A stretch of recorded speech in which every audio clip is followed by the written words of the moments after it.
جی السلام علیکم سر۔ وعلیکم السلام۔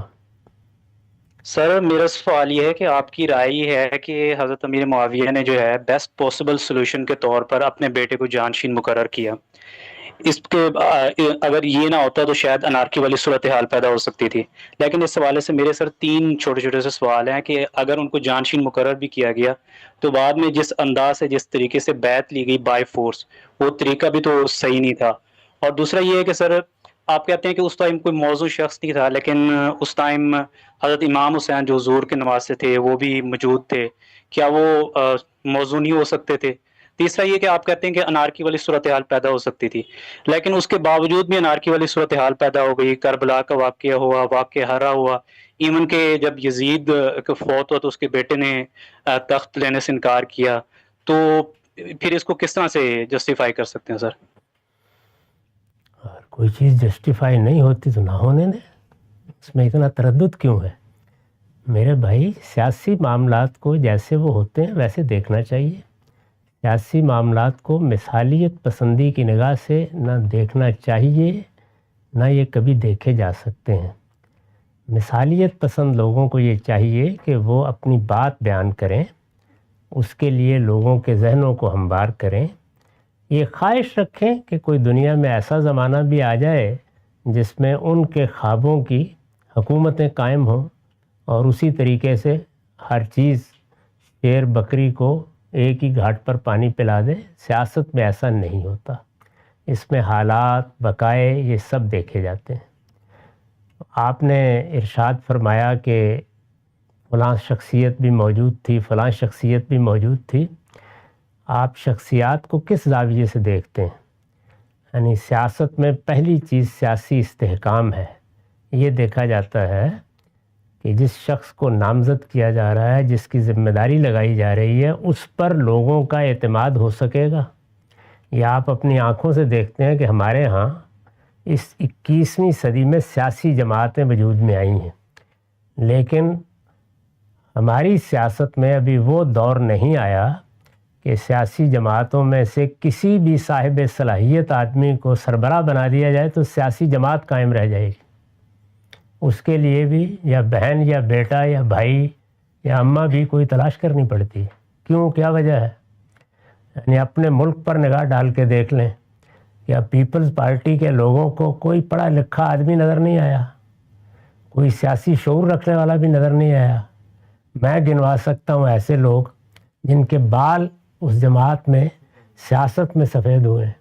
میں بتا سکتا ہوں آپ کو کہ ان کی صلاحیتیں کیا ہیں، میں بتا سکتا ہوں ان کا علم کیا ہے، لیکن ان کا انتخاب نہیں ہو سکا۔ کیوں نہیں ہو سکا؟ اس لیے کہ پارٹی کو سوائے ایک خاندان کے کسی دوسرے پر جمع رکھنا ممکن ہی نہیں۔ جیسے ہی آپ کسی بڑے باصلاحیت آدمی کا انتخاب کریں گے، اگلے دن 3 عدد گروپ وجود میں آ جائیں گے۔ تینوں میں الگ الگ صلاحیتوں کے بے مثال لوگ ہوں گے، تینوں قیادت کے لیے خدائی انتخاب بنیں گے، اور پھر لڑائی شروع ہو جائے گی۔ اور پھر آپ دیکھیں گے کہ مسلم لیگ فلاں گروپ اور پیپلز پارٹی فلاں گروپ وجود میں آ جائے گا۔ تو سیاست میں پہلی چیز صلاحیت میں یہ دیکھنی ہوتی ہے کہ لوگوں کے ہاں اعتماد کس پر ہوگا۔ سیاسی استحکام پہلی ناگزیر ضرورت ہے، سب سے پہلی۔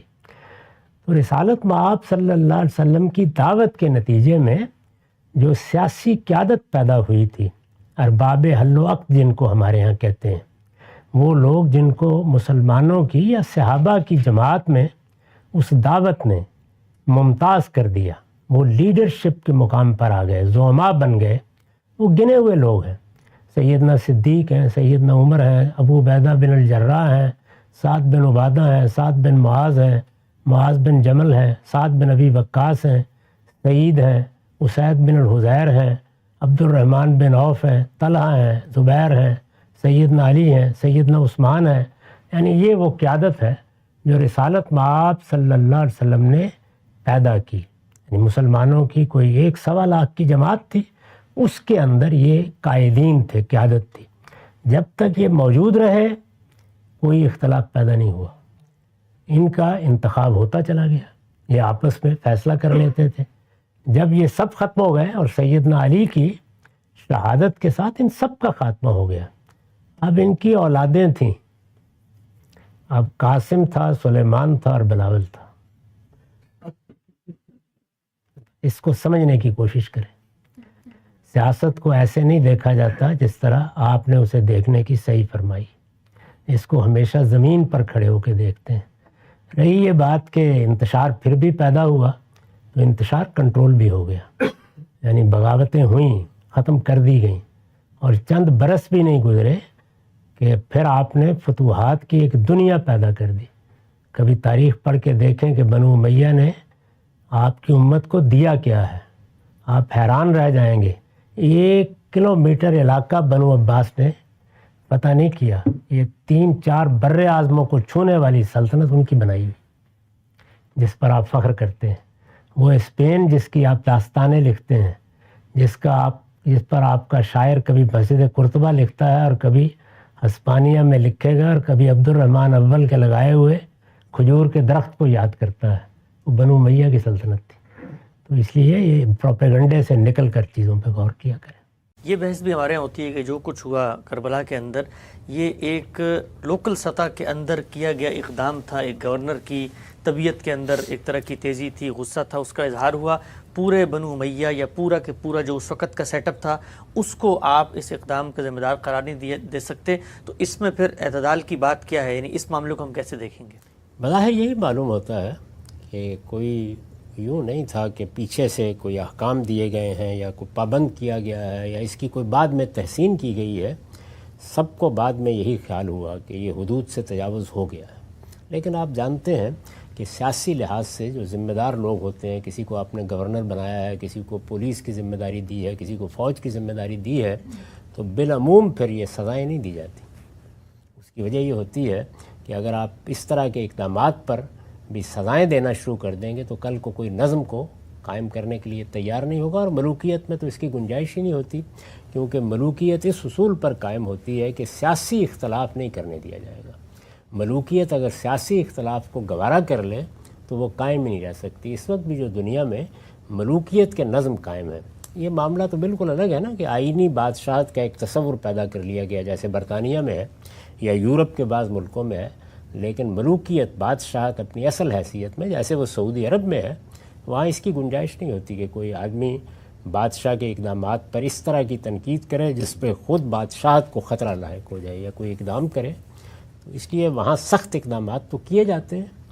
تاہم بظاہر تاریخ کو پڑھنے سے یہی معلوم ہوتا ہے کہ یہ اقدام مقامی سطح پر ہوا اور حدود سے متجاوز ہو کر ہوا. آج کی صورتحال تو نہیں تھی کہ کیمرے لگے ہوئے ہیں اور پل پل کی خبریں آ رہی ہیں اور فوری طور پر کچھ کیا جا سکتا ہے.